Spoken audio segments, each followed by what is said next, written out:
अहम खबर के साथ सिक्योरिटी फोर्सेज ने औरंगज़ई में खुफिया इत्तलात पर ऑपरेशन किया है। इस दौरान भारतीय हिमायत याफ्ता 19 खवारिज हलाक कर दिए गए हैं। फायरिंग के तबादले में लेफ्टिनेंट कर्नल जुनेद आरिफ और मेजर तैयब राहत समेत 11 जवान शहीद हो गए। दोनों ऑफिसर्स का ताल्लुक रावलपिंडी से है। ISPR ने बताया कि शहदा में खैबर के नायब सूबेदार आजम गुल, कुर्रम के नायक आदिल हुसैन, टांक के नायक गुल अमीर, मर्दान के लांस नायक शेर खान, मानसहरा के लांस नायक तालिश फराज शामिल हैं। शहदा में कुर्रम के लांस नायक इरशाद हुसैन, मालाकंड के सिपाही तुफैल खान, सवाबी के सिपाही आकिब अली और टांक के सिपाही मोहम्मद जाहिद भी शामिल हैं।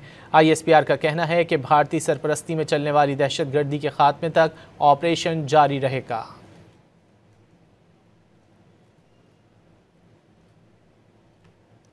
जनूबी वज़ीरिस्तान की तहसील लधा में आज से 2 दिन के लिए कर्फ्यू नाफिज कर दिया गया।